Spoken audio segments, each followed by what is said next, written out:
Короче, всем привет, достар! Сіздермен бірге мен Амирока. Бүгін менде жаңа видео.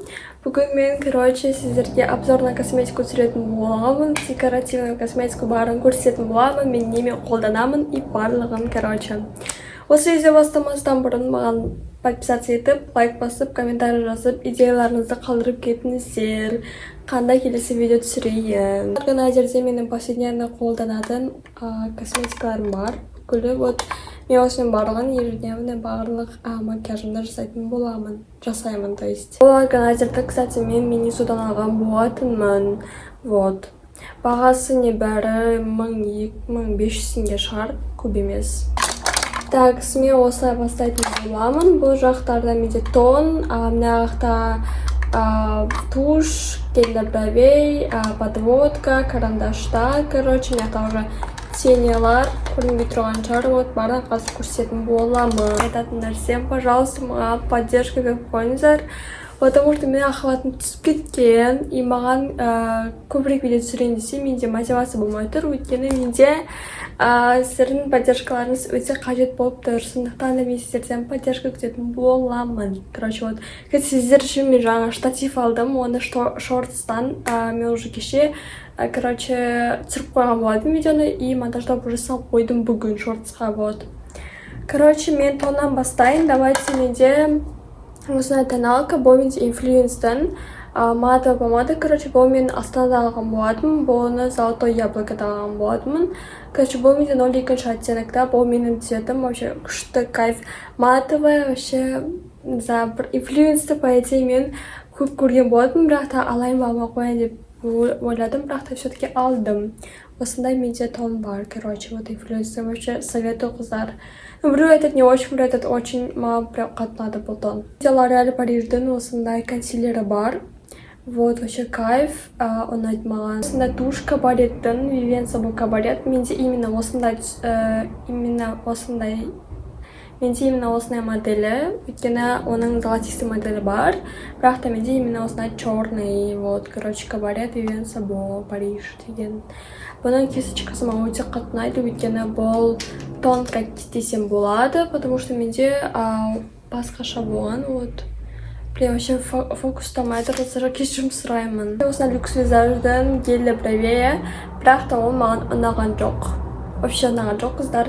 Кому как, но маған өзіме лично маған вообще ұнаған жоқ. Мне не зашло, неге өйткені, во-первых, бұл клей сияқты жабысады, и оның кисочкасы вообще неудобный. То есть такая тонкая кисочка, и онымен вообще неудобно. Так, бұл подводка, бірақ та бұл подводка менікі емес, ол мамандікі. Блин, кешірім сұраймын мамадан. Мамадан алып кеттім. Осындай подводка. Бұны мен, кстати, стрелкиді вообще, по идее, өте сирек жасаймын. Өйткені мен тек андай неге болмаса, андай фотосессия или там прям прогулка, мероприятия болмаса, ондай жасамайды екенмін. Так, осындай менде 3 помада бар. Екеуі Холл Контурдан осындай, біреуі осындай типа оранжевый, что ли. Екіншісі осындай Холл Контурдың коричневый. Оның оттенкалар жоқ, менде вообще оттенкалар жоқ. Менде, кстати, 04 оттенок болған, самый популярный помададан, бірақ та ол менде бітіп қалды, очень кайф болды. Киконың осындай помадасы, бірақ та помадасы деп он карандашы, нормально, по идее. Кстати, достар, мен основа под макияжды айтуды ұмытып кеттіппін. Осындай менде основа под макияж, бірақ та вообще маған ұнамады, потому что менде бірден шығып кетті одан кесімнен.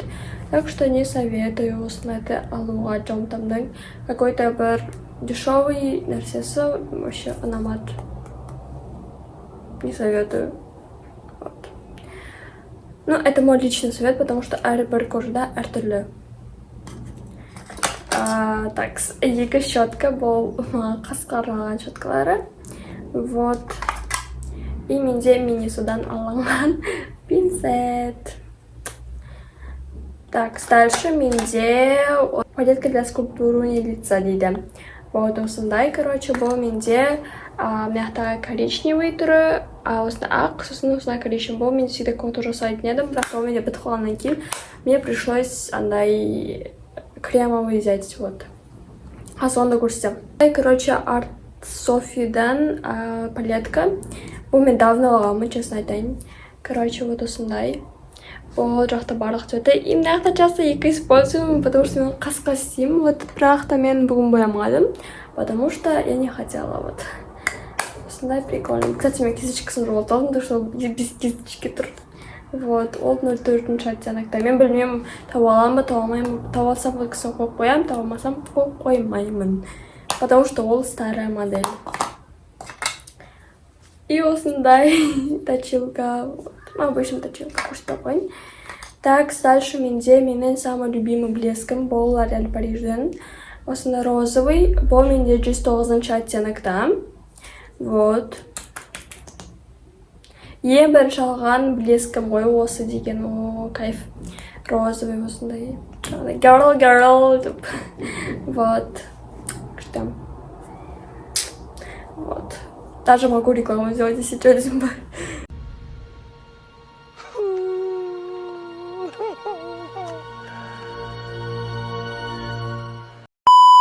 Кико менде так исполничный оттенок. Вот үшінші оттенок, да, короче, Кико бар менде. Вот. Осындай, короче. Бұл, по идее, прикольный, бірақ менде уже бітеді скоро. Так, бір Кико, бұл уже Миланнан алынған Кико. Кстати, мынақта менің атым жазылып тұр, бұл именная помада. Күшті 102-ші оттенокта. Вот. Еще осындай. Вот. Шаққа дегенде ашты. Осындай, короче, розы. Иісі деген ұрып тұр енді. Иісі вообще кайф. Типа Dior. Мен алсалғам бір кезде. Вот, білмеймін. Если не ошибаюсь, мен көктемнің соңында алғанмын. Вот. Осындай, короче. Ну, так себе, честно айтайын. Просто так жаға саласым болды. Шик, тұстар. Бұл менде 02-ші оттенокта 5 түсті. Вот осындай розовый. Вообще кайф. Бұны мен Если что, аяқта ремонт болыватыр, так что мен осылай түсіруге тура келіп тұрмын. Потому что басқа барлық комнаталарда осылай ремонт болыватыр. Ну, көршілерде. Так, осындай вообще кайф. Бұл мен румяна қысап қолданам, помада қысап қолданам, вообще кайф. Потому что бұл матовый, мен матовый помада, вот именно Шиктің. Кайф прям вообще. Обожаю. И менің любимый помада матовый Шиктан тоже. 12-ші оттенок Truffle деген. Бұл менде қазір ерінде. Десе, прям один болып тұр. Вот осында екі. Мен деген Eyelash Shave Safe деген қолдана осындай 3 теңгелік. Прям күшті, по идее. Осындай спонж менде, вот. Ну, нормально, по идее. Мен оны жазалғанмын. Так, осындай Catrice'дің пудрасы. Вот, бұл менде нешінші оттенок 010-ші Transparent. Уже ағылшынша оқи алмай еттім ғой. Осындай, короче, прикольный. Бұны мен білмеймін, скидкамен алдым, әйтеуір. Вот. Менің ең күшті любимый затым бұл менде вазелин. Вообще обожаю. Вообще без этого никак. Всегда мен верным не істеп қалса. Если трескать етіп қалса, онда сразу осы келеді помощь. Contour Essence-тан, вот, бұл менде нешінші оттенок, бұл 10-ші оттенокта.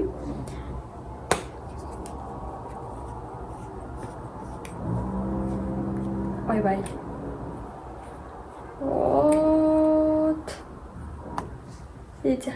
Аликупар күшті, кайф вообще. Обожаю вообще. Иісі вообще түрі күшті, әдемі. Вот. А еще мен де осындай Индидан Вот, короче, бұл Argan Oil Riptide Lip Mask деген. Осындай. Оның еще кисточкасы бар. Осындай кисточкасы бар.